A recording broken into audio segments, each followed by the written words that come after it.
Aimmas, Imam Shafi, Imam Ahmed ibn Hanbal, Imam Abu Hanifa, Imam Malik, all the great four Aimmas said that if you find any of my fatwa which goes against Allah and His Rasul, throw my fatwa on the wall. وَإِذَا صَحَّ الْحَدِيث فَهُوَ مَذْهَبِي. And if you find the hadith which is authentic, then that is really my madhab. And unfortunately and sadly, in many circles, especially amongst the youngsters, there are so many discussions, so many arguments, so many debates, so many confusions. Many people, subhanallah, they think that as long as you are following a sahih narration, that is okay. But the Prophet didn't say follow sahih hadith. He said follow sunnah.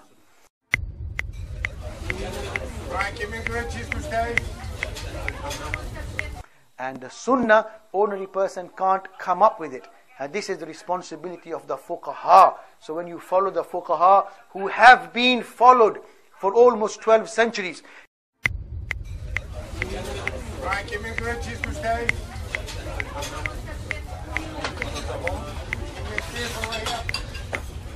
Imam Abu Hanifa rahimahullah, like I said, up to today even, more than half the ummah follows Hanafi fiqh. A large portion of the ummah follows Imam Shafi. A large chunk again follows Imam Malik rahimahullah. And perhaps from all the fuqaha, the least is Imam Ahmed bin Hanbal rahimahullah. His followers are mainly in Saudi Arabia, or used to be. Nowadays, there's a general trend to abolish. They think even taqleed or following the ai*mmah is a bid'ah, is a shirk. That is not the case, my dear brothers. That is not the case. If you're following a mujtahid scholar, and one other thing ulama have stated, the wisdom that Allah subhanahu wa ta'ala through these fuqaha has preserved all acceptable variations in opinion.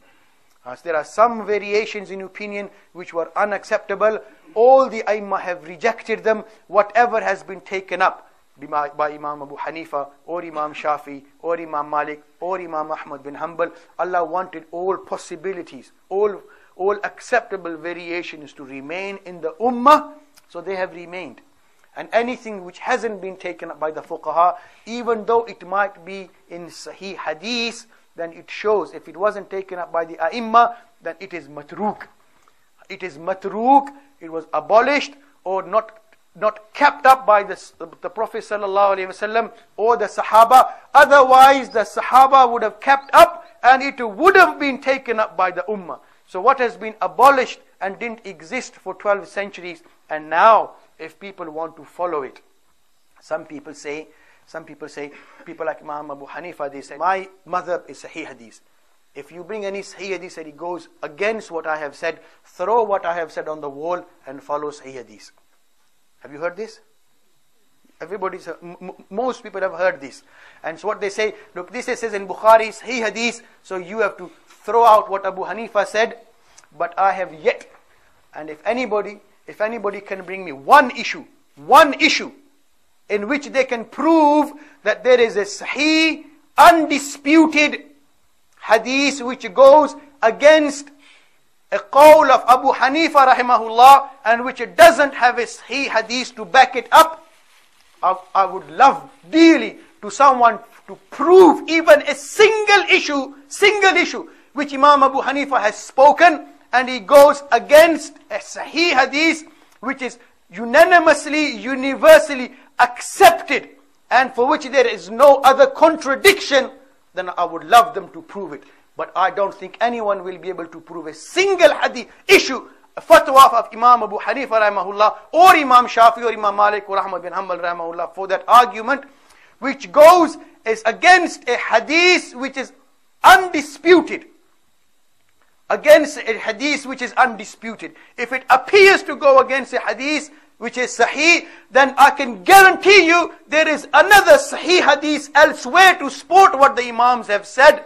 Or if there is a qawl of any of the Imams and it appears to contradict a sahih hadith, then there is another sahih hadith to contradict that hadith somewhere else. And ordinary people don't know that.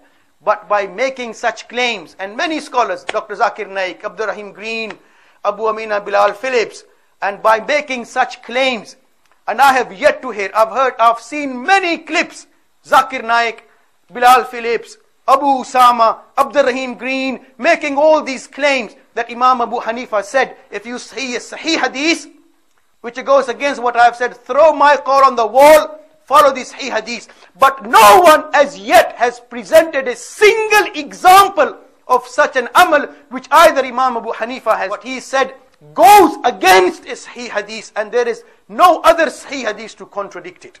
So when people make such claims on the internet or all over the world, what they are really saying, don't follow Abu Hanifa, don't follow Shafi, don't follow Imam Malik, don't follow Imam Ahmed bin Hanbal, follow Sahih Hadith only. But you don't know whether that Hadith is really Sahih. You don't know whether that Hadith is mansukh or not. And even if it is classified as Sahih, it's not been classified as Sahih by Rasulullah. It's been classified as Sahih by other muhaddisun. So if you're going to follow another man's opinion at the end of the day, then what's wrong with following the opinion of a man whose opinion has already been followed for 12 centuries? So we can't get away from the fact that all of us are blind followers, and we have no choice but to be blind followers. Because if somebody says this is Sahih Hadith, how are you going to guarantee 100% it is Sahih? It's not, the Prophet didn't say it, another man said it. And Imam Bukhari, rahimahullah, for example, in his compilation, there are 8-9 chains. Imam Bukhari didn't meet them all. He only had to base his judgment on what he heard, hearsay. So you have to place your trust blindly on Imam Abu Hanifa or Albani or other muhaddisun or bin Baz, that what he is saying is Sahih. And is it really Sahih? You can argue all night and all day till Qiyamah, and you will go round and round. We've got no choice but to place blind trust. So if you're going to place our trust somewhere and trust someone, yes, then why not follow the people who have been followed for 12 centuries? And by following them, what's happened? It's produced great muhaddisun, great fuqaha, great ulama, and people have managed and lived together. And mashallah, deen has prospered. But now, in this time and age, we see so much fitna on the name of Quran and Hadith.